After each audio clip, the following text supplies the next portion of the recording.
Many years ago, the NBA All-Star Game was one of the must-see events of the season.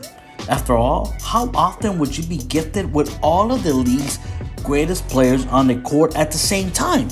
However, as time has passed, the NBA's marquee mid-season event has lost a substantial amount of its luster. To its credit, the NBA is actively tinkering with ways to add intrigue.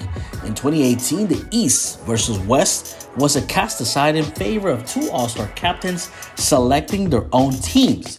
In 2020, a final target score was introduced for the fourth quarter in an effort to force teams to play hard at the end of games.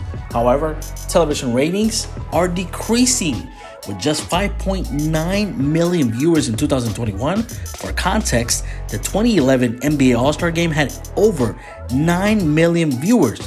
So let me give you some ways the NBA All-Star can get better.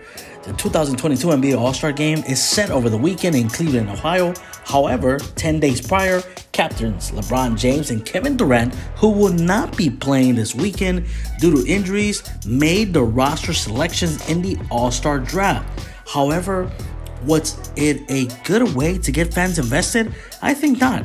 Creating the rosters just minutes before the game begins is probably a better idea. Think about it.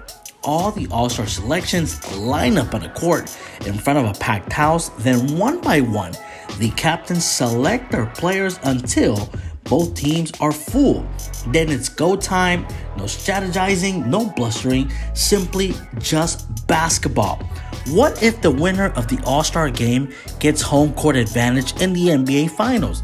That's another way the NBA All-Star Game would be better. Now, there is only one way this could work on the hardwood.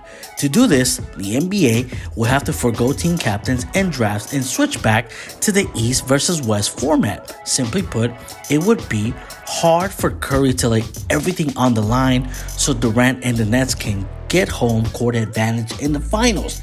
This would obviously be a controversial change, just as it was in baseball. But one of the largest complaints regarding the NBA All-Star Game is the lack of effort or stakes. If this rule was implemented, good luck telling Jimmy Butler not to go all out for 60 minutes so his Miami Heat would potentially gain a major advantage in the NBA Finals. And finally, while we haven't personally interviewed every single All-Star heading to Cleveland this weekend, we can all assure that every single one of them grew up playing pickup basketball outdoors. It's time for players to return to the roots. Imagine the league's biggest superstars playing on a court adjacent to Venice Beach in sunny California, or hooping near Rucker Park in Harlem, assuming the weather cooperates. But winter basketball might be fun, right? Or how about McGregor Park in Houston? Imagine LeBron James and Kevin Durant going head-to-head in an intimate setting that feels like a summer pickup basketball game.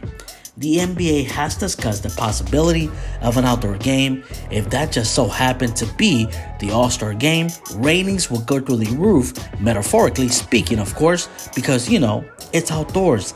But these are three ways the NBA could improve an All-Star Game and simply get more viewers to tune in.